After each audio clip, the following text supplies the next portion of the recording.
Hello everyone and welcome to my channel. I really appreciate you being here. Bug out bags are all the rage in prepper circles, and there are probably thousands of videos on YouTube. I recently did a video on mine, and I will post a link up here in case you missed that. Today let's discuss 5 issues with your bug out bag. I'm probably painting with a broad brush here, but I'm willing to say that the majority of people are guilty of at least one of these. After you have seen my list, leave a comment below and let me know if there is something I missed. We can all learn from each other. Number 5 on the list is not designing your pack around what your planned need is. Preppers are crazy about checklists or designing their pack around what someone else says they need. The best example I can think of is, if your intended bug out location is less than 20 miles away, then why do you need to have a complete 72-hour pack? I normally work less than 12 miles from home, so I would not need my full bug out bag to travel from work to home should the need arise. A small get-home kit would be better suited. But if I'm going to be further distance away, then my bug-out bag may be better suited. My point is to design your pack around your plan and your situation and not off some checklist or what someone tells you that you need. I'm guilty of this, and even had a fishing kit and snares in my bag because I'd seen that in a video and thought it was something I truly needed. In a true bug-out scenario, you will not have time to stop and fish, set snares, or hunt. This is not going to be a weekend camping trip where you go set up a camp and then spend some leisure time fishing, trapping, or hunting.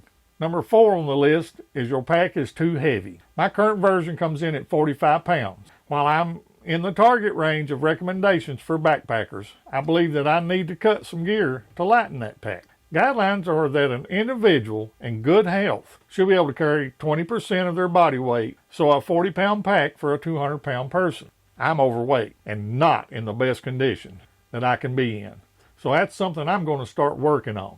Many of us are not military-age males, and I know I can no longer do a 26-mile road march with a fully loaded pack and combat gear. I'm certain that most fall into this category as well. I will be eliminating some of the duplicate items in my bag to eliminate some of the weight. I know many preppers go by the mantra that 2 is 1 and 1 is none, myself included. But I don't believe that applies to a bug out bag that is intended to be used for 72 hours or less.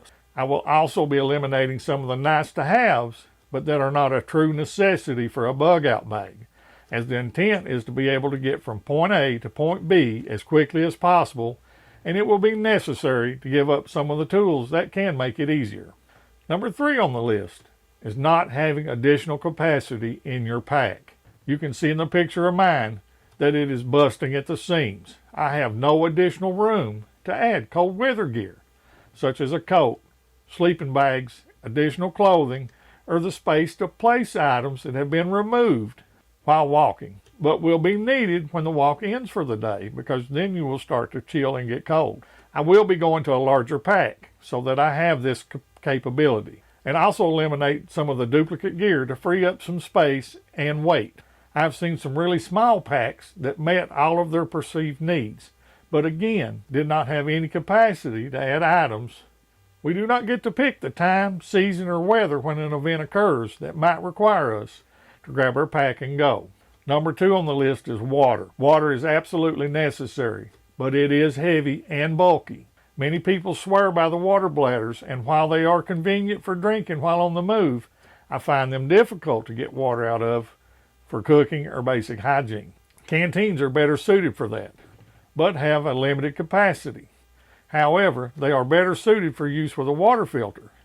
You will need a way to filter or purify water, as you cannot pack enough if it takes you more than a day to get to where you are going.